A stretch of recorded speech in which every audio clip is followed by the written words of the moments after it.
Today on Inspired Money. Because of the genetics revolution, your health, the way you do healthcare is going to change. The way we make babies is going to change. Because of AI, your job is going to change. If people are doing these jobs, even very well-paying jobs like lawyers and radiologists, if you don't recognize that your way of life is at risk and it's coming soon, you can be having fun now watching the Kardashians or doing whatever you're doing. But when this thing hits you, it is going to hit you hard. And you're going to say, God, I was throwing away life when I could have been not just preparing for what's coming, but preparing to ride the wave of change to a new place of opportunity. This is episode 95 with technology futurist, geopolitical expert, and the author of Hacking Darwin, Jamie Metzl.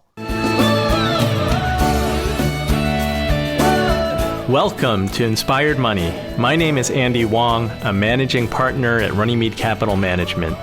Each week, we bring you an interesting person to help you get inspired, shift your perspectives on money, and achieve incredible things. From making it to giving it away, Inspired Money means making a difference, creating something bigger than oneself, and maybe, just maybe, making the world a better place. Thank you for joining me. Hey, Inspired Moneymaker, welcome back. If it's your first time listening, welcome. Inspired Money is different from other personal finance podcasts because we don't want to just learn how to live with money. We want to help each other to live richer lives, make a greater impact, and together, make the world a better place. Today's guest is Jamie Metzl, and he is an extraordinary individual. Jamie is a technology futurist and geopolitical expert, a novelist, entrepreneur, media commentator, and senior fellow of the Atlantic Council. Not impressed yet?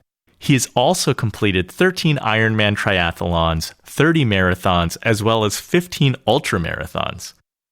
I invited him on the show today because of his new book, Hacking Darwin. It's available everywhere. In it, he writes about how genetic engineering is shaking the core foundations of our lives: sex, war, love, and death. According to Jamie, our DNA is becoming as readable, writable, and hackable as our information technology. Humans are more hackable than we think. Tune into this episode to hear from a thoughtful futurist, and it could possibly help you to identify future opportunities in your life, for your work, and investments.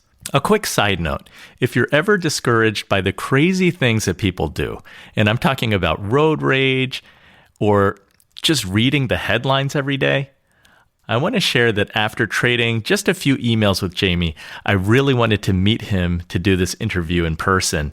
He generously invited me to his apartment in Manhattan. Thank you, Jamie, for re-inspiring my faith in humanity.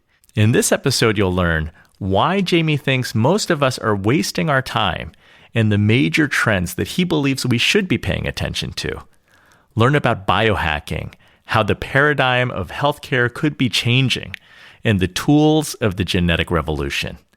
We'll talk a little bit about ethics and the role that China plays in genetics, artificial intelligence, technology, and more. Now let's get inspired with Jamie Metzl.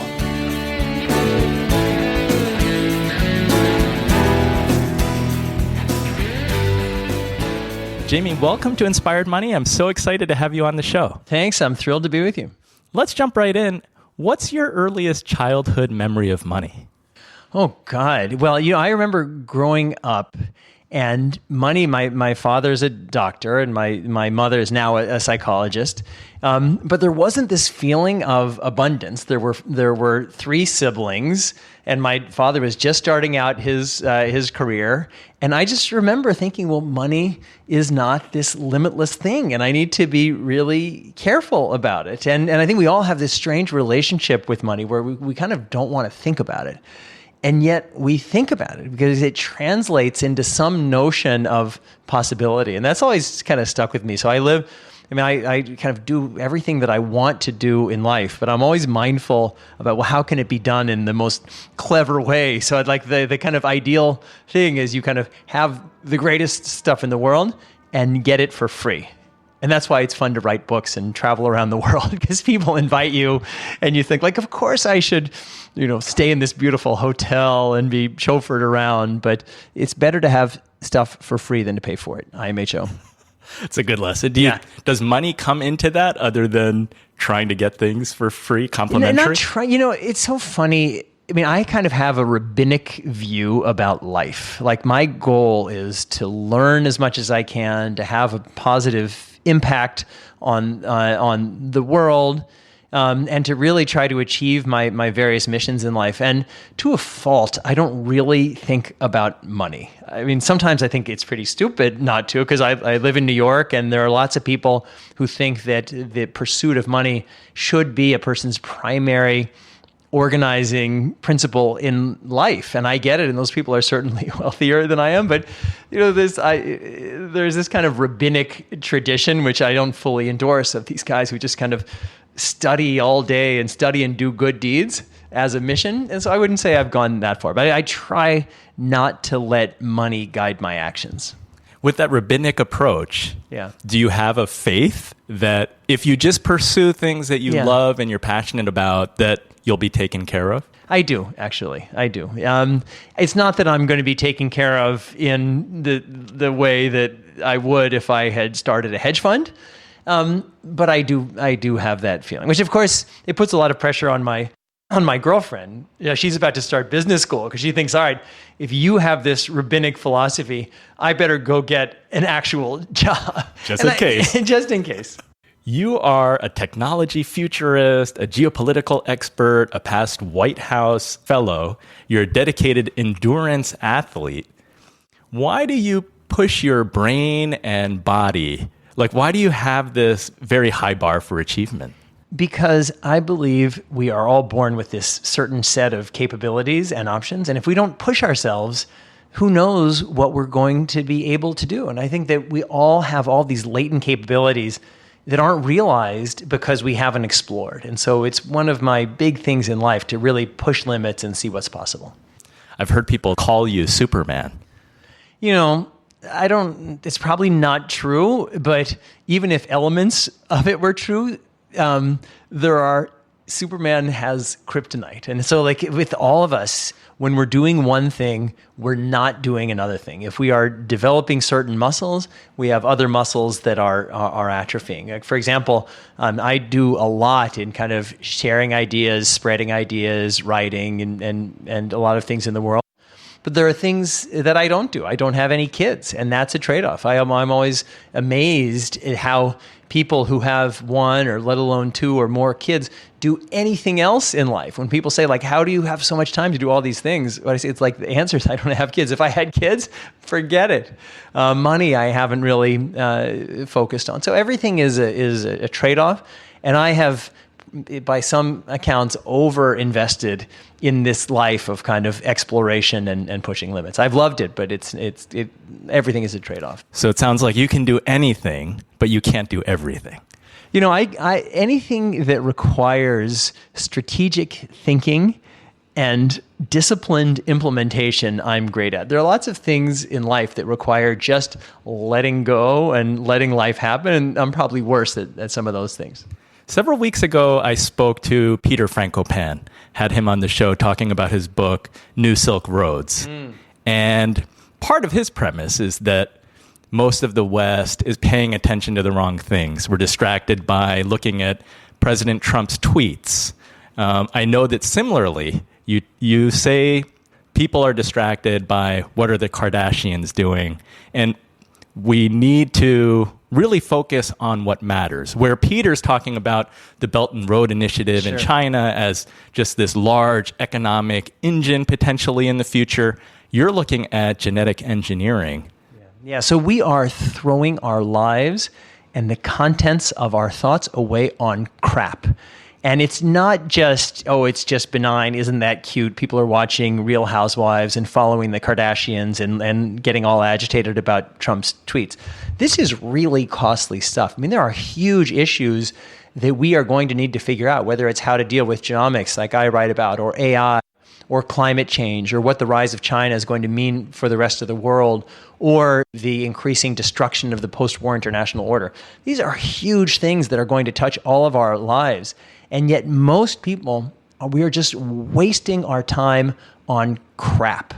And the future is coming at us, and it's going to be challenging. There are great opportunities and there are great risks.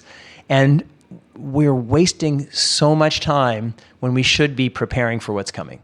And these are not mega trends that are going to be taking place 100 years from now, 200 years from now, that I would be thinking in terms of impacting my children. These are things that are happening right now. This is us. Like because of the genetics revolution, your health, the way you do healthcare is going to change. The way we make babies is going to change.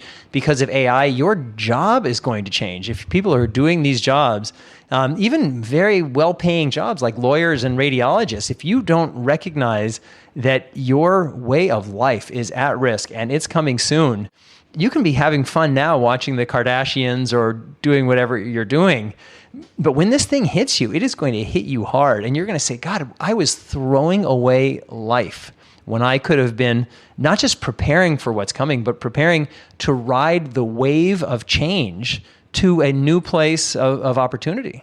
So do you watch any TV? Do you watch Game of Thrones? So I will say I'll watch almost no TV, but I did watch the entire Game of Thrones. It's one of the 2 series I've ever watched in my life, that and the remake of Battlestar Galactica, which was also amazing.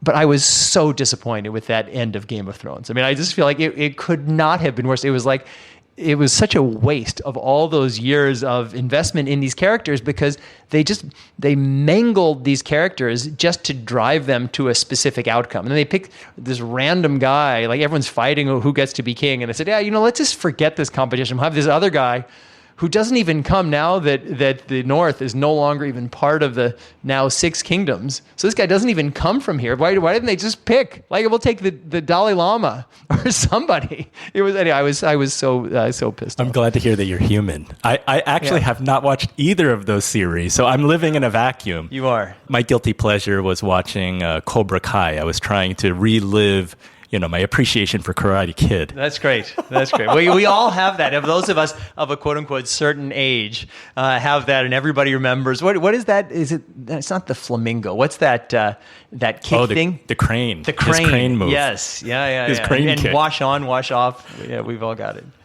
Take us through your books really quickly, because Hacking Darwin is your 5th book. My 5th book. Yes. And I find it fascinating that you're talking about genetic engineering, but your path to the genetic world was kind of unexpected when I look at your bio. Yeah, so I'll answer both of those questions. First, quickly, my books. This is my 5th book. My first book was a history of the Cambodian genocide, and I'll talk about that in a moment. My second book was a novel based on the Thai-Cambodian border in the late 1970s, which in effect told the story of the Cambodian genocide, but through the experience of these characters. I heard because the masses don't want to read a heavy, thorough history book that is heavily footnoted. Forget the masses, like my own siblings. Only my mother read the first one. And so then I wrote 2 near-term sci-fi novels, Genesis Code and Eternal Sonata. And then Hacking Darwin's my 5th book. But then to tell the kind of life story connected to this very, very quickly. So when I was a freshman at Brown, I met a classmate of mine who was had been a survivor of the Cambodian genocide. And when I learned his story, it really struck a chord with me, because my father and grandparents came here as refugees after the war, and so had obviously suffered as a result of Nazism.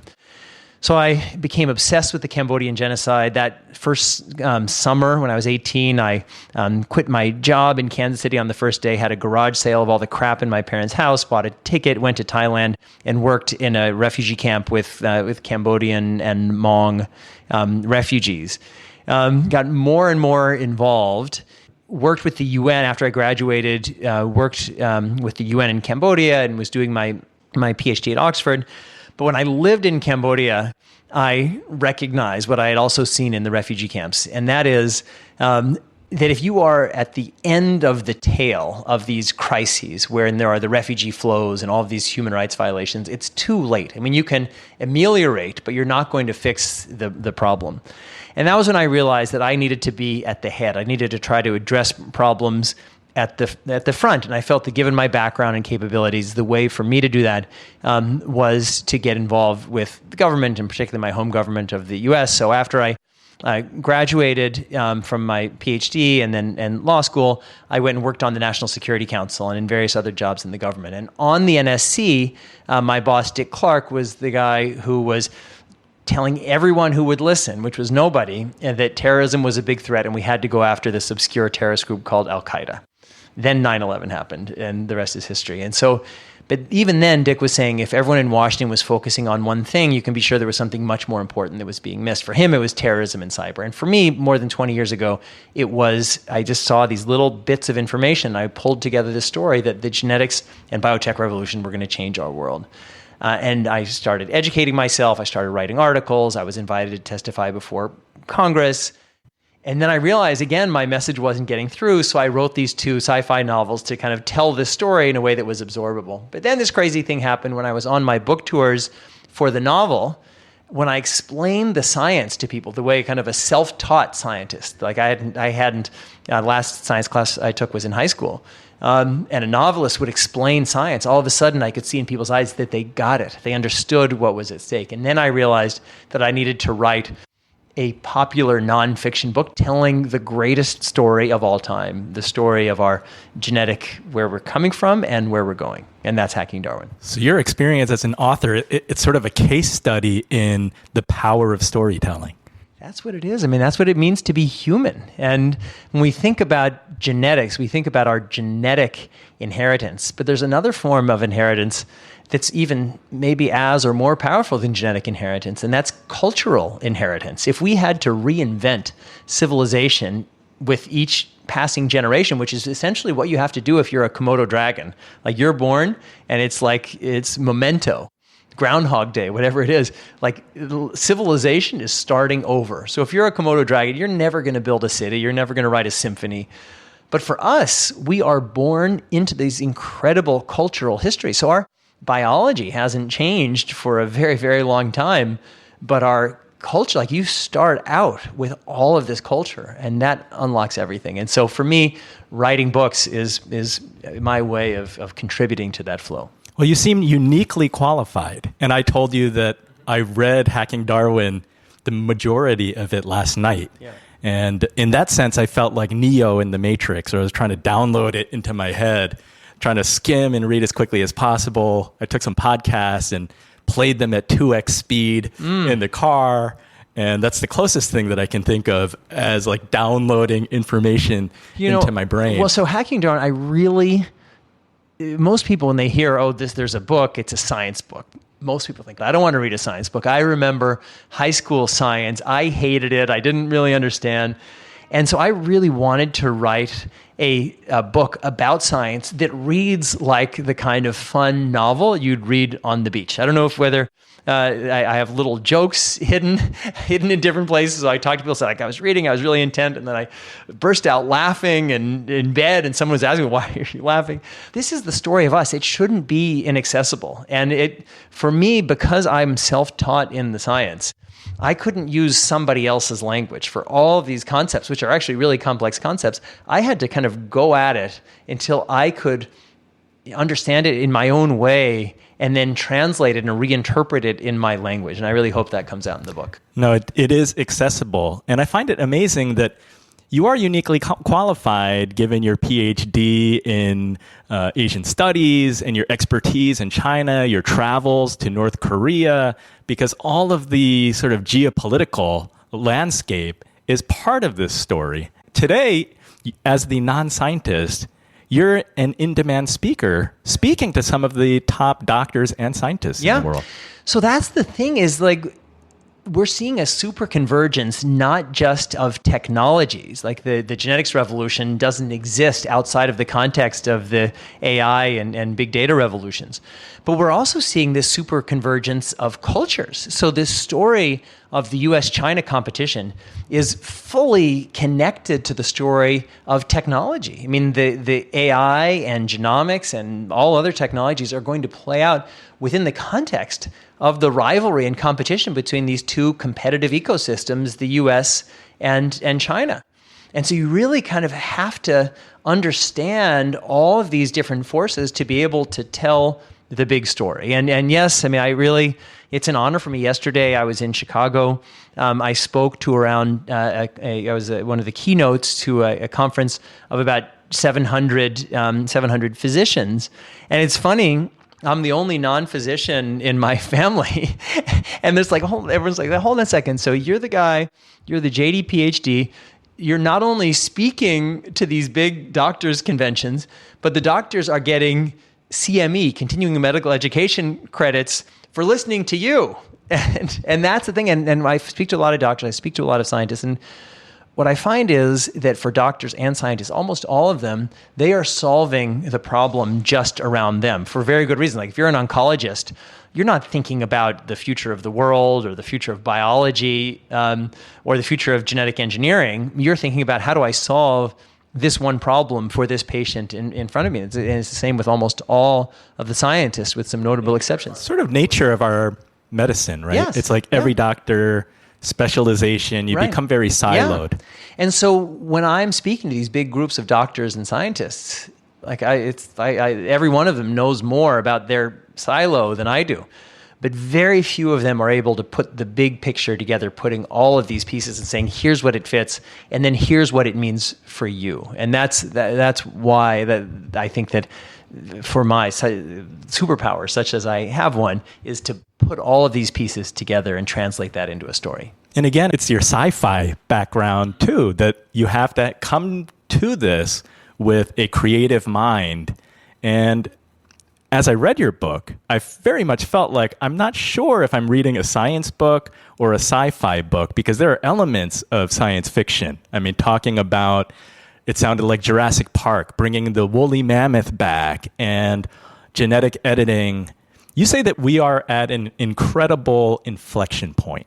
Can you talk about the genetic engineering, the potential for genetic editing that's taking place right now already? Yeah. Like, how is that going to impact, for our listener, medicine and the world that we live in the very near future? Yeah.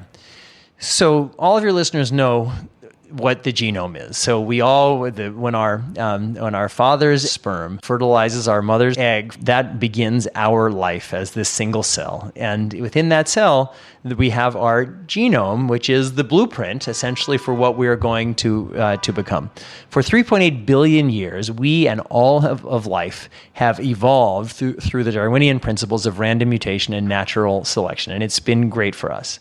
But now, for the first time ever, and forever starting now, we are going to begin to take increasingly active control of our biology. And we're going to do that through the tools of the genetics revolution, sequencing to understand, it's the equivalent of reading, gene editing, which is writing or hacking the code of life. So we are going to be hacking the code of life, hacking the traditional forms of evolution, which is why the title of the book is Hacking Darwin. So your question is, how is that going to touch people? So the first way is through people's healthcare, and that is coming very, very soon, which is a transition from generalized healthcare based on population averages. When you go for treatment, you get treated based on you are a human.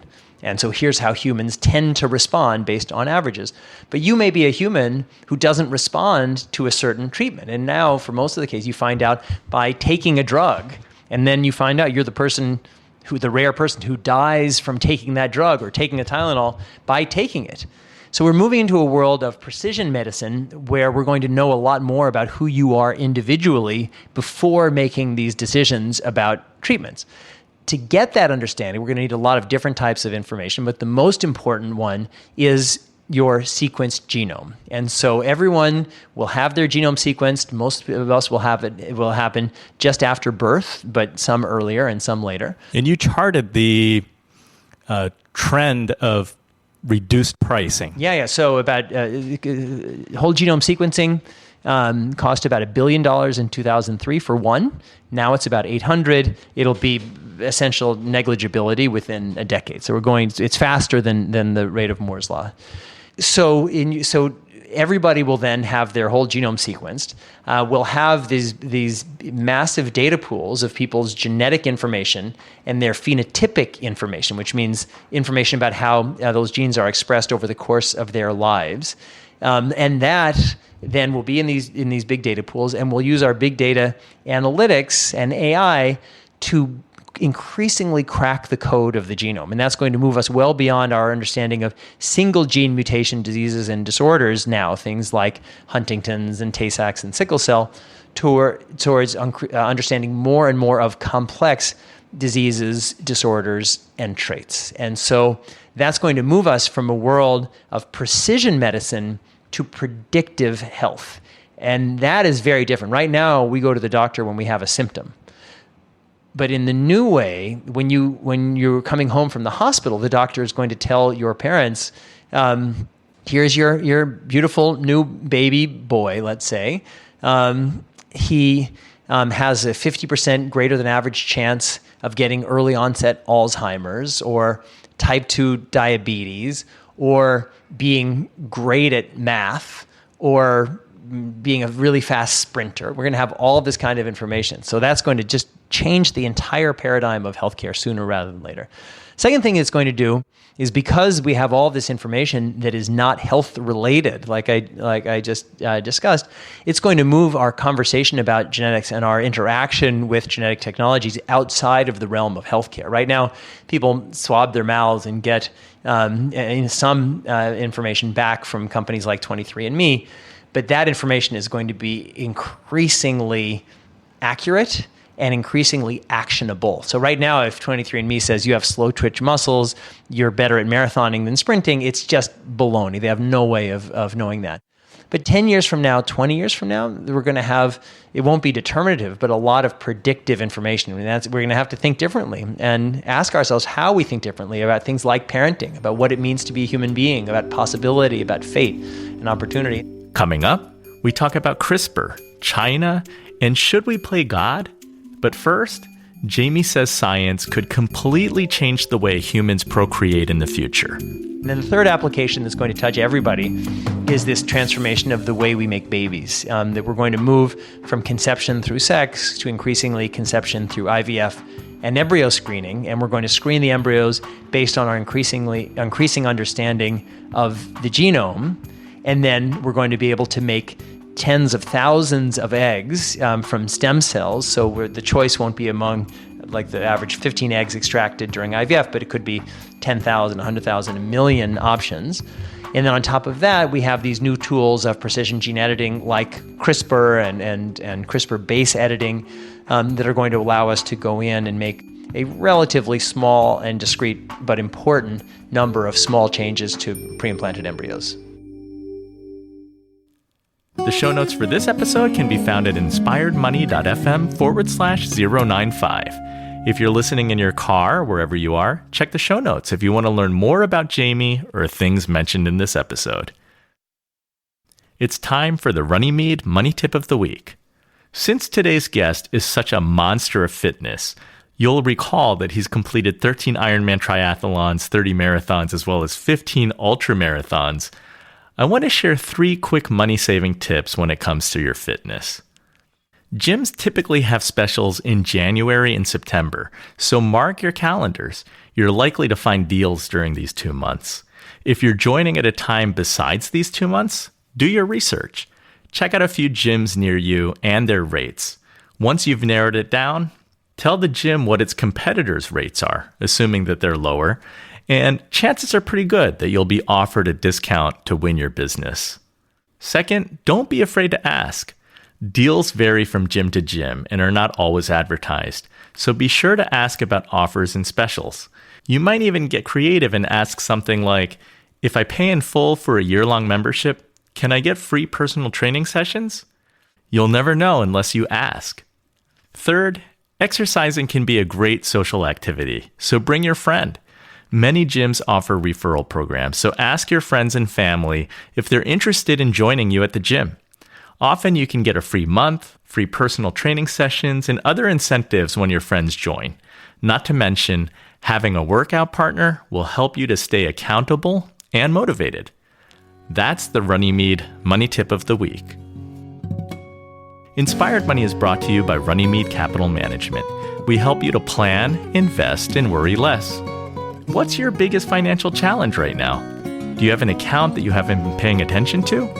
If you need help, go to inspiredmoney.fm/Andy to email me or schedule a 15-minute call by going to inspiredmoney.fm/15. We can talk about anything, your money, this show, your 401k, whatever. I'd love to hear from you. You're listening to Inspired Money. I'm Andy Wong. Can you explain CRISPR to the layman? Because we see the term in a lot of articles and headlines, but where does it fall in what you just outlined? Yeah, so is it throughout? You know, it's so funny. So CRISPR, because it has a cool name and because it has this wonderful, brilliantly articulate lead spokeswoman, Jennifer Doudna, who actually I was on a panel with here in New York a week and a half ago. Like that's taken it's like everybody thinks about CRISPR. When I'm out in the world every day and I say, oh yeah, I've written a new book on genetic engineering, 9 out of 10 people say, oh, you mean CRISPR. And what I say is think of genetic engineering as a pie. And gene editing is a slice of that pie. And CRISPR is a sliver of that slice. So this isn't the story of CRISPR, although CRISPR is certainly a very significant and important tool. So, and what CRISPR is essentially, I mean, the short version, in the metaphor most people use, it's like a word processing tool for the genome. Just imagine you're at your computer, you have a sentence, you want to change a letter, you put the cursor at a certain place, and you cut and you paste.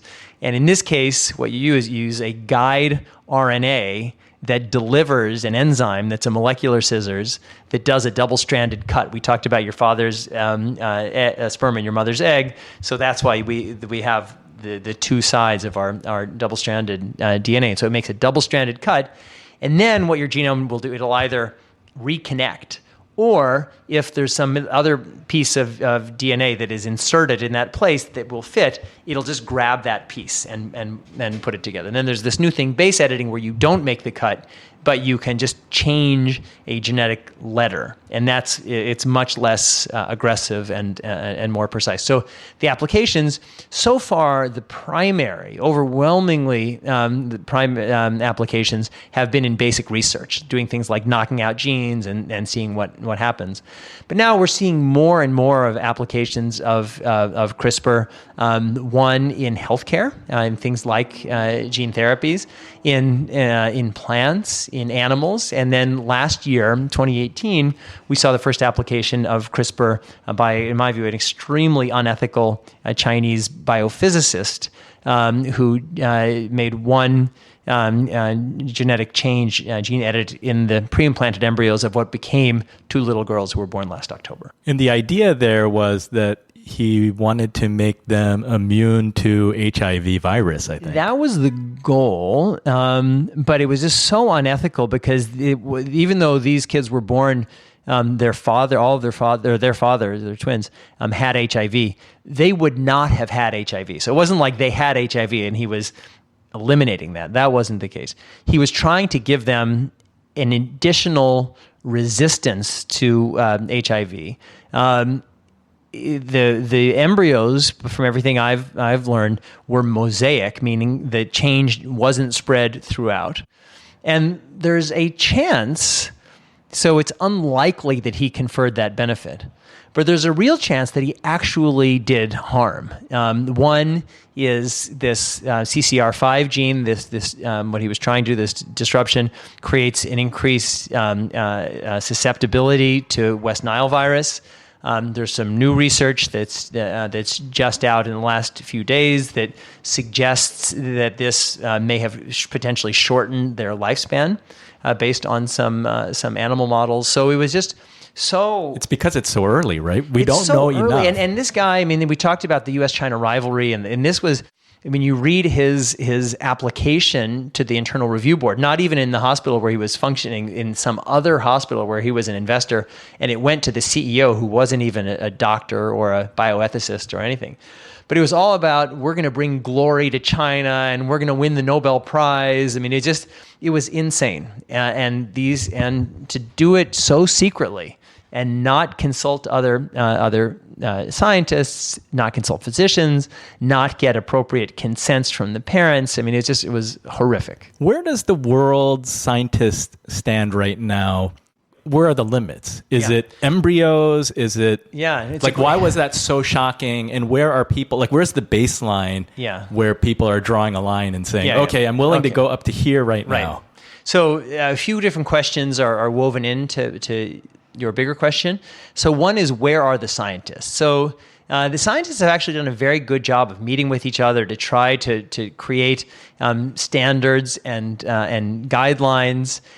There's a divide. There are some people in this community who are calling for a moratorium on the use of CRISPR gene editing on human germline cells, and particularly those that might be implanted. I am part of the other camp. I had an editorial in the Financial Times against a moratorium. My view is we need to be extremely careful. We need to weigh costs and benefits. But just creating a blanket moratorium when there's actually a lot of good that this science can do if it is applied carefully and responsibly. So I'm certainly against a moratorium. I'm also a member of the World Health Organization International Advisory Committee on Human Genome Editing. And so we have met our first time in Geneva. We're going to meet 6 times over the coming year. And the goal is to try to begin a process of establishing standards. But this job is way, way, way bigger than our committee can do. And so what we really need every country has to have its own national regulatory system that's robust, and we need a process where we can all come together to try to establish these kinds of international standards. I mean, it's the kind of thing that we've tried to do without success on climate change, but at least climate change shows what this kind of process can look like, because these issues are coming, they're coming really fast, and we have to be ahead of the curve. To what extent do you feel like your former boss when you were at the White House and he was pounding the table on terrorism and you're trying to stimulate this global conversation to awareness and educate people and saying that there has to be a dialogue because our values have to manifest in this discussion in technology? Yeah. I feel exactly like him. I mean, for him, the stakes were so high. I mean, I truly feel that Dick Clark could have stopped 9/11. If people had listened to him, we could have stopped 9/11. And here, I just feel like people are going to get this. There are big things are going to happen. There are going to be mistakes. There are going to be genetically altered babies born. It's going to happen more and more.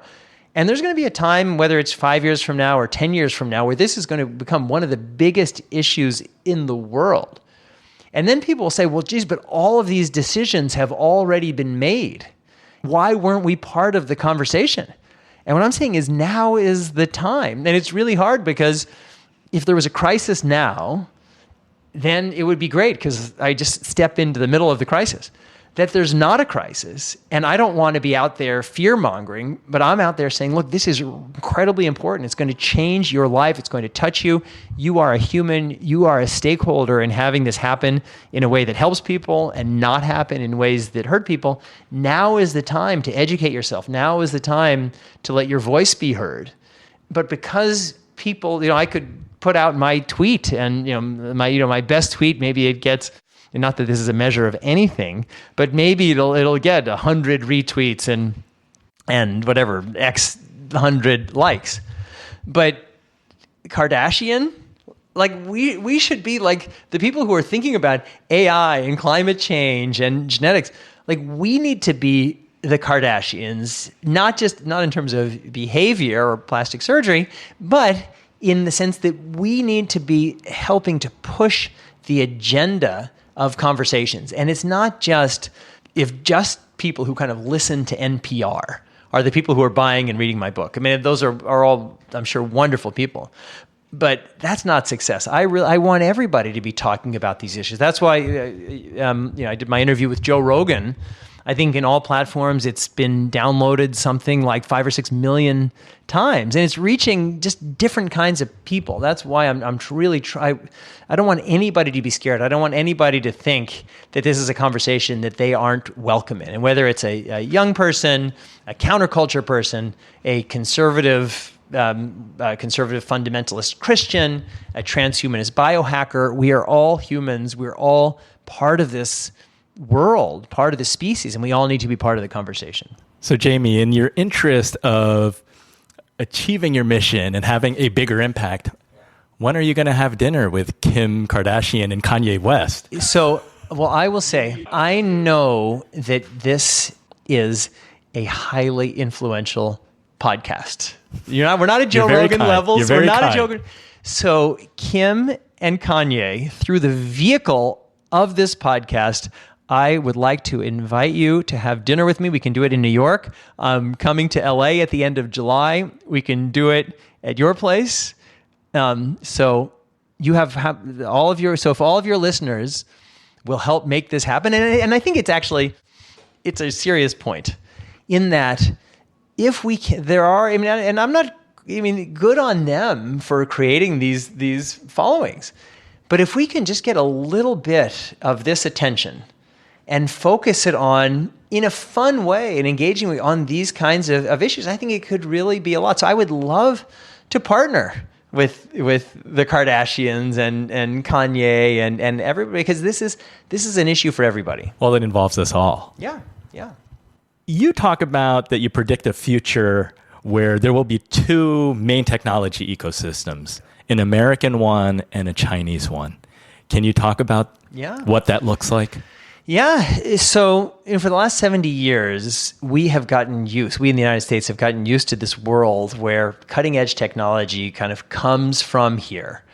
And then we started to recognize there are some of these other centers like Japan or South Korea or others, but primarily we kind of have this feeling that we are the most technologically advanced society in the world. And certainly in terms of basic research and innovation and our research universities, we are by a significant long shot. But China is advancing so rapidly, and China has its eyes on the prize. It's got a goal, and it is heading straight for it. And they have money and technological know-how. And brilliant people who are working harder than we are working. China, you cannot bet against China. It's really, I'm a critic of a lot of what China and the Chinese government does, but you cannot bet against China. So they are really focused on where they are going. And they are making, their progress is much faster than ours, albeit from a lower base. And so there are going to be, as you said, two competitive ecosystems, the greater U.S. ecosystem and the greater China ecosystem. And everybody else, every other country in the world is going to have to figure out what is their relationship to these two ecosystems. That's the story. And because our values are, meaning Western, the American in the best sense of the word, and that's certainly not always realized, are tied to our competitiveness, we better make sure, if we believe in our values, we better make sure that we are investing in building the technologies and economies of the future here. And that's why it's such a tragedy that we have an administration that is putting everybody's attention on junk, building walls and all these things. We should, rather than building walls, we should tell every U.S. embassy, like, your most important mission is you need to recruit every year 500, 1,000, whatever the number is, of the most talented people in the country where you are, and bring them to the United States. We will give them green cards when they get here. We should be collecting the most talented people in the world so that we can build the greatest economy and create the greatest opportunity in the world. And you said that the advances in genetic engineering, this technology moves in tandem with things like artificial intelligence and all other kinds of technology. Yeah, so the genetics revolution and the AI revolution are kind of the same thing. That there would be no way for we, with our little monkey brains, to be able to interpret the unbelievable complexity, not just of our genetics, but our genomes set within the complexity of our systems biology, set within the complexity of the environment around us. So we do need these AI and big data analytics tools to make sense of these just massive data sets. But you don't envision a world of collaboration? Is there... Between the United States and China? Yeah, because you mentioned two ecosystems. And if we look at what's happening today with Huawei, it's like the 5G technology for our wireless networks. Like there's a battle taking place. Yeah. No, there's some win-win, but I just think that, in my view, we are deluding ourselves if we think that's the game. And as a matter of fact, now we are seeing, and it's not just Trump, this decoupling between the United States and China. We're already seeing there's an American internet and there's a Chinese internet. With Huawei, I think there's a sense, and with these core technologies, in the old days, Huawei, what do they have? They have Intel chips, and it's running on Android. And now there's this sense, hey, we're not going to let that happen. And I think that it's unfortunate, and certainly everybody could have done better. But I absolutely am a critic of China. I think that China was welcomed graciously into the WTO. They were welcomed graciously into the world economy. And rather than saying, hey, we're here, we recognize that we have an opportunity, but we also have a responsibility. China very aggressively say, we're just going to game the system. We're going to screw over everybody else. We're going to steal as much as we can. And now China is getting what it's reaping what it sowed. And it's really unfortunate because this story didn't have to be this way. And it's just the short-sightedness of China's leadership is just astounding. And the U.S. business community, which used to be China's greatest champion, are now the ones who are saying, like, we can't let this happen. And so the United States certainly has its flaws and shortcomings, but it literally makes me sick what China, after being welcomed, and again, it was never perfect, that China is basically breaking the world economy by being so selfish. And I know that the China story is the unequal treaties, and we were taken advantage of by colonial powers, and it was only a historical accident that we're not the great superpower, and so we're going to steal back what was stolen from us. And I get that that's their story, but China has just done incredible damage. And now, I mean, I'm no fan of the Trump administration. I think this tariff focus is not a good way to do it. I think that having global standards through things like the Trans-Pacific Partnership were a much better way. But China unfortunately living in this world that it has very significantly helped create. And that doesn't mean China's going to lose. I mean, I would never bet against China. China's an incredible place. People are incredible. Their government has done a great job, actually, of creating wealth inside of China, bringing China through multiple layers of development more quickly than any society in human history, and they get credit for that. But they've done it at the expense of the rest of the world, and it wasn't even necessary. Like, they could have done all of these things and not done so much to break the international system. There's a vocal group of people who say we should not play God. This is very dangerous. Yes. What are the risks that you foresee given your research? Is there a danger in moving too quickly? Like if we look at China last year and say, that's an example that shouldn't have happened yet? Right. So 2 parts of the question. First is, should we play God? And my feeling is it's a little bit late to ask that question, because if you believe that not playing God means we just live like our ancestors lived before we applied technology to life, like we live in caves.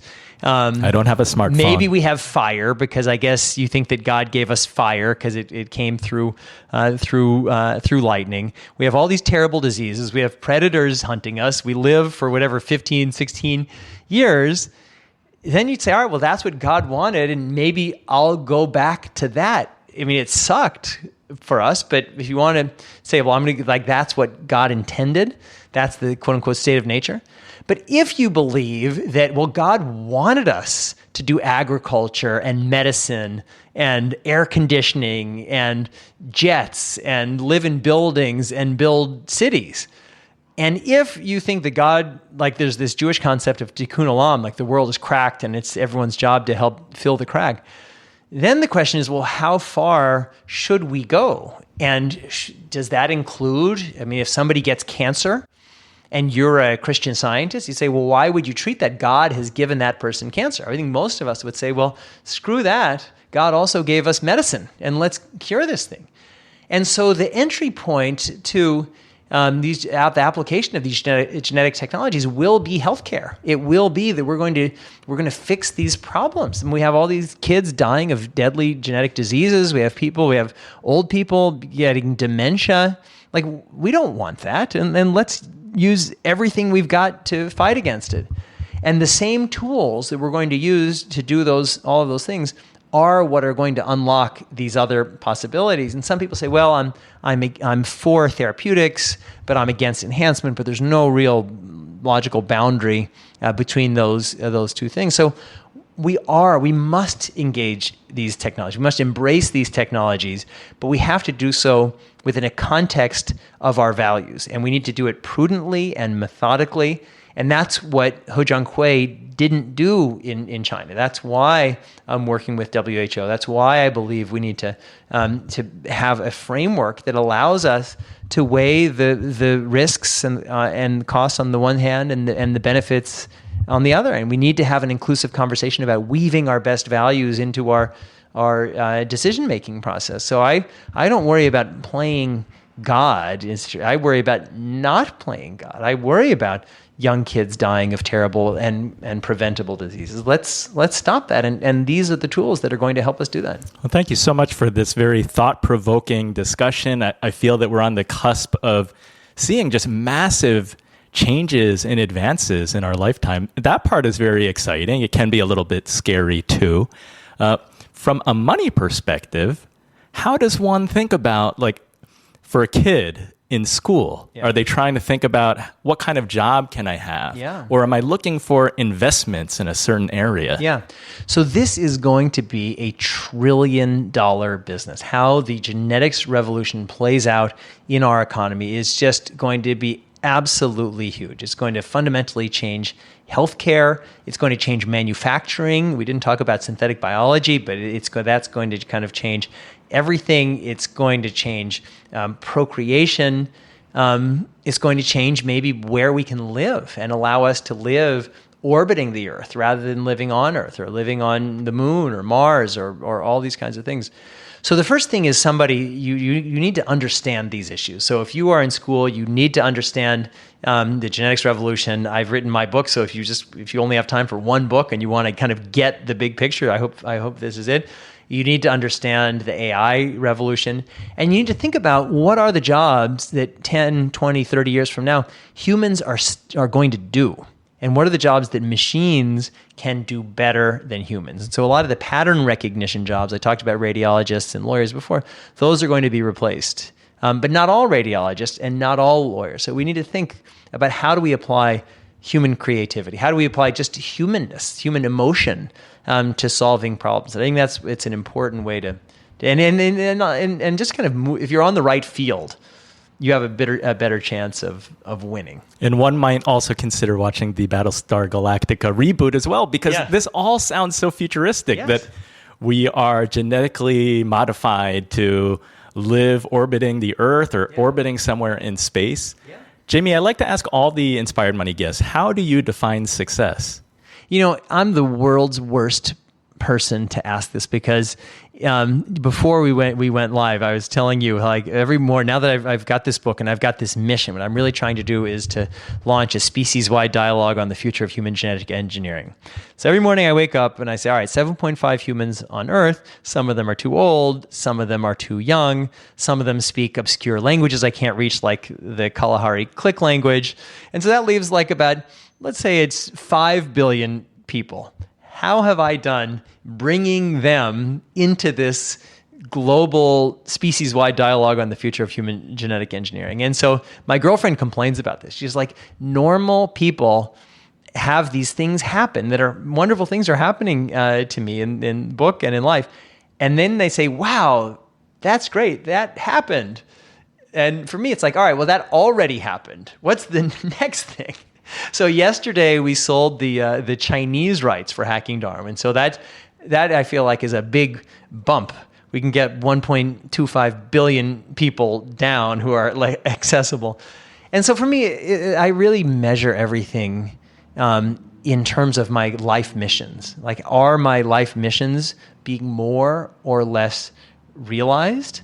And it's why I'm able to do a lot of different things, but it's also, there's a restlessness that comes with it. I really have envy for the people who are better meditators than me, who can just kind of like take a step back and not feel that they always, not just are charging, but kind of need to charge. And it's sometimes not even healthy to be charging all the time, but that's kind of my nature. Yeah, we didn't even talk about, it's like beauty is in the eye of the beholder. If we are doing genetic modifying of our children for the future, are you engineering kids to be overachievers who want to have a great impact? Or are you, or is it meditation and like calmness and happiness? Yeah, and these are the real questions that we have to ask. And that's why I talk about we need to have philosophers and artists and everybody as part of this conversation. Before we go, just two more things. I've really loved our conversation. If people want to learn more about the book, and more importantly, to share your views, I have a public forum where people can give their thoughts, debate with others on my Hacking Darwin website, which is www.hackingdarwin.com. And then also they can go to my personal website, www.jamiemetzl.com. Thank you, Jamie. Thanks for your time. It's been great chatting with you. And I love that you're trying to have such a big impact. I understand that you're also giving your book away to government leaders so that they can learn too. Yeah, so we're offering the book for free to any member of parliament of any country in the world. So keep up the great work. All right. Thanks so much, Andy. Thank you. So what was your favorite inspired money moment? I really like what Jamie said early on. We're all born with a certain set of capabilities and options. If we don't push ourselves, who knows what we're going to be able to do? Push your limits to see what's possible. And we covered a lot today. I hope that it gets you thinking about the future and the dialogue surrounding biohacking and genetic engineering. Hopefully, you might even identify future opportunities for work or investing. If you want to learn more about what was discussed today, check the show notes because I'll include Jamie's interview with Joe Rogan. That's like a 2+ hour interview. I'll include his TED Talk and his presentation at Google. Of course, I encourage you to check out his book, Hacking Darwin. I'll link to that too. And if you happen to know the Kardashians or Kanye West, please tell them about Jamie's dinner offer. I know that Inspired Money does not have 5 million downloads like Joe Rogan, but if we can make the dinner invitation happen, we can show the power of Inspired Money. Thank you so much for joining me on this mission. If you had a different favorite Inspired Money moment and takeaway, let me know by posting in the private Inspired Money Makers Facebook group at inspiredmoney.fm/Facebook. The music you're listening to right now and all other music on today's show is by the amazing Jim Kimo West. Have an inspired week and do something that scares you, because that's where the magic happens.